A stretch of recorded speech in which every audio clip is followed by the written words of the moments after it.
First, your advice is stay inside, don't drink or eat anything. Are there terrorists in your neighborhood? So-called bombs spewing toxic gas and radiation. Is America ready? Is the U.S. next? Is America Doomsday 2000? The terror threat, the superbug. Global pandemic, illegal aliens, government fiction, Right-wing terrorism, evangelical Christianity, Gay marriage. Death knells. The flip-flop. indoctrination, militias, anarchy, chaos, and cannibalism. Gosh, we better wake up soon.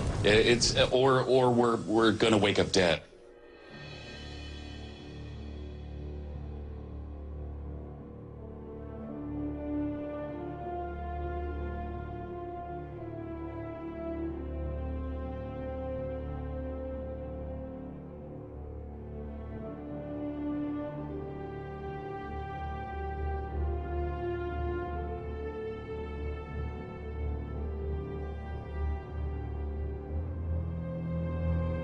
The war on terrorism is nothing but a grotesque lie. Anytime you hear the war on terror, know that the people saying it are lying or they're dupes or whatever they are. But it's just a total gigantic lie.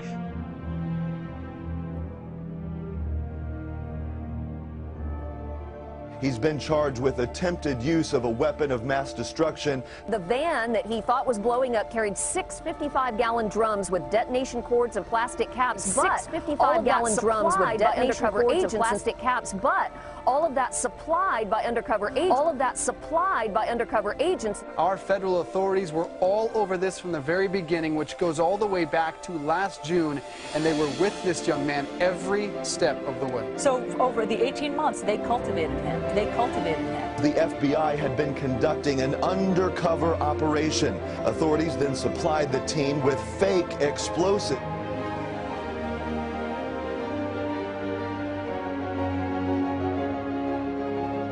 Known cases of a false flag op was carried out by the newly elected Adolf Hitler on February 27, 1933. Nazi documents uncovered at the end of World War II, as well as testimony during the Nuremberg trials, revealed what many historians already suspected, that Hermann Göring had set fire to the Reichstag, the German parliament building.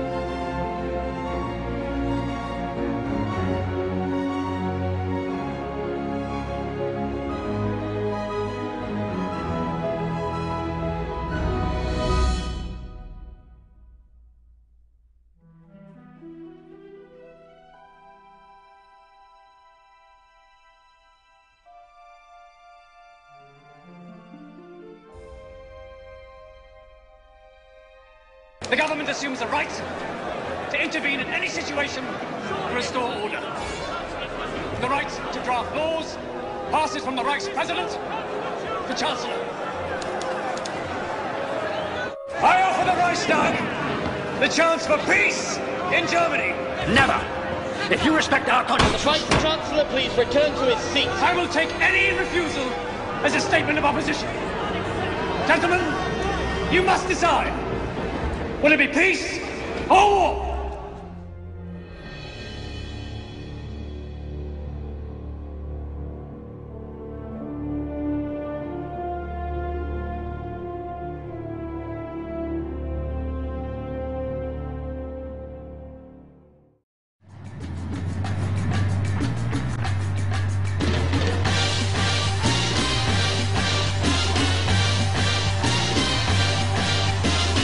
In the early 1960s, the federal government needed a pretext to invade Cuba.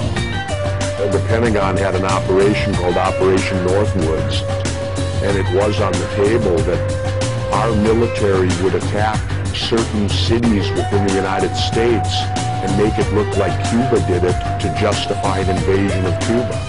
And the idea was to have U.S. personnel from the CIA and other places secretly create terrorism in the United States. The documents actually said people would be shot on American streets, bombs would be blown up.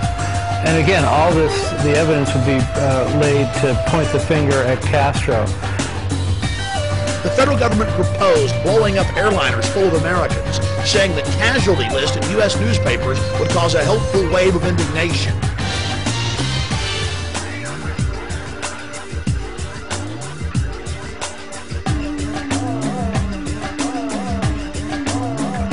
plan, they elaborated on how they could bomb Washington, D.C. and blame it on Cuba. Attack Marines at Guantanamo Bay using U.S. Army soldiers dressed up as Cubans. Or, they said, just like the sinking of the Maine to get into the Spanish-American War, we could blow up a ship again. Here they are admitting the problem-reaction solution system and how effective it is to motivate the American people to get them behind a war.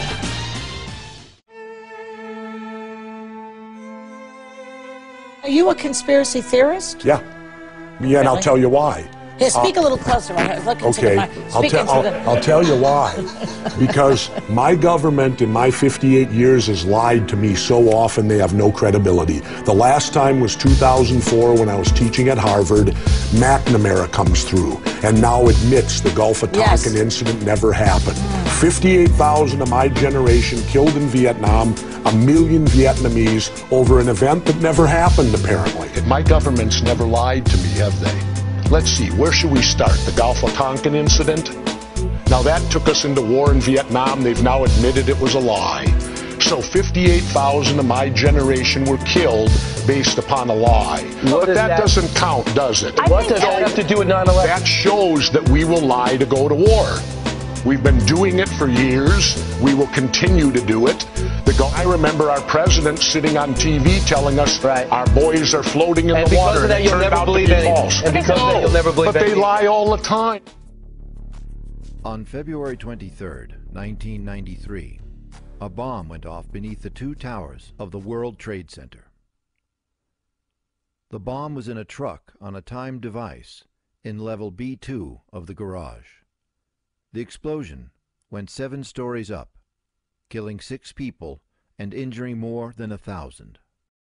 Unlike the Northwoods plan, the FBI actually carried out the attack on the World Trade Center in 1993. They actually hired a retired 43-year-old former Egyptian army officer, Ahmad Salam, and paid him $1 million and gave him real explosives, a detonator, and told him to build a bomb and to give it to the foolish people that he was controlling to allow them to attack the World Trade Center complex.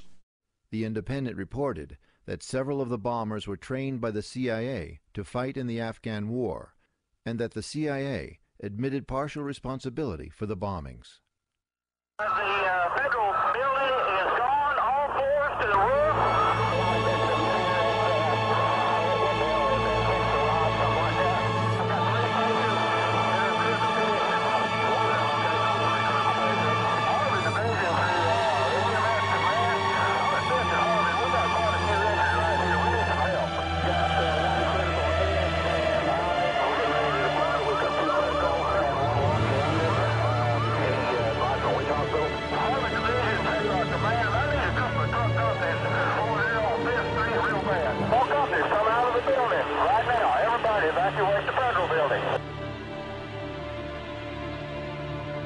April 19th, 1995, in downtown Oklahoma City, multiple bombs ripped through the Alfred P. Murrah Federal Building.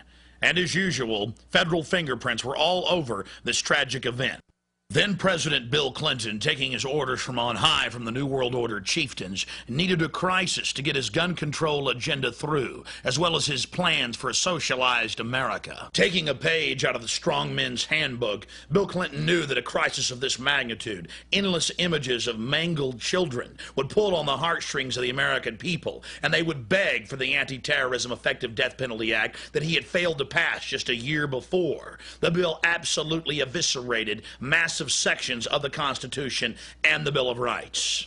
And the idea was to have U.S. personnel from the CIA and other places secretly create terrorism in the United States. The documents actually said people would be shot on American streets, bombs would be blown up. Saying the casualty list in U.S. newspapers would cause a helpful wave of indignation.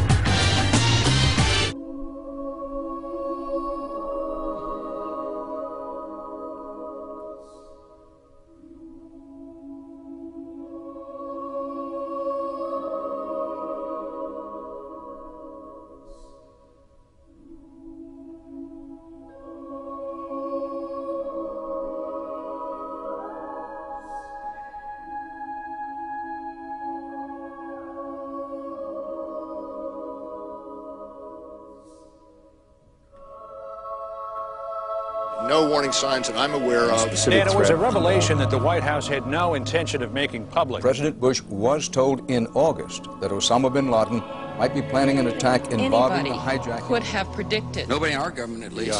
August 6th PDP. I believe the title was Bin Laden Determined to Attack Inside the United States. 70% of family members' questions were never answered during the 9/11 Commission report. Lee Hamilton and Thomas Keane said they were set up to fail. I mean, I'm a member of the commission. It's a scam. It's absolutely disgusting. 655,000 Iraqi civilians are dead. Who are the terrorists? The smartest thing to do is pull it. And they made that decision to pull. And then we watched the building collapse. In every case of terror I've ever seen, it's completely staged. It's either provocateur or there aren't even terrorists involved, and you've got CIA black ops literally with imploder plungers running the... In the end, everybody will be locked into a monitored control grid where every single action you perform is documented. And if you get out of line, they can just turn off your chip, for at that point in time, every single aspect of society will revolve around interactions with the chips. This is the picture that is painted for the future if you open your eyes to see it. A centralized one-world economy where everyone's moves and everyone's transactions are tracked and monitored, all rights removed. The most incredible aspect of all, these totalitarian elements will not be forced upon the people. The people will demand them. For the social manipulation of society through the generation of fear and division has completely detached humans from their sense of power and reality. A process which has been going on for centuries, if not millennia. When our forefathers wrote the Constitution with the right to bear arms, it was not about hunting and fishing because, wait. Because back then, if you didn't hunt or fish, you didn't eat. The Second Amendment, the right to bear arms, is there so that we, the public, if our government gets out of control, we have the ability to rise up and change it. And just because we believe in that amendment does not make us fools. It does not make us gun-crazy people. There's a reason they put that in there. And as I said, the reason is so we have the ability. Now, many people have said to me, well, wait a minute. How could we, the citizens, ever stand up to the U.S. government and their entire military might? Well, wait a minute. I got the answer. We threw everything we had at Vietnam, and they were nothing but a bunch of farmers with a few AK-47s, and they withstood it all.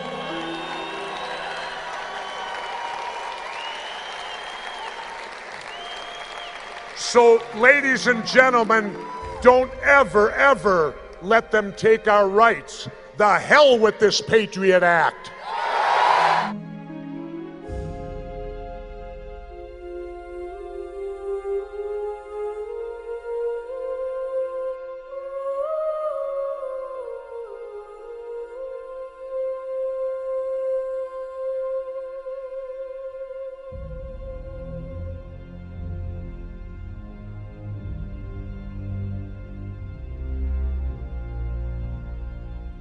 For the second time in less than 2 weeks, the FBI says it has nabbed a homegrown terrorist in a successful sting operation. They've arrested 21-year-old Antonio Martinez, a naturalized citizen who goes by the name of Mohammed Hussein. They've charged him with trying to bomb this military recruitment center just west of Baltimore, Maryland. Authorities say Martinez parked an SUV containing a fake bomb provided by the FBI in front of the recruiting center. After an FBI informant picked up Martinez and drove him to a nearby vantage point, authorities say he tried to detonate the dummy explosive. Provided by the FBI,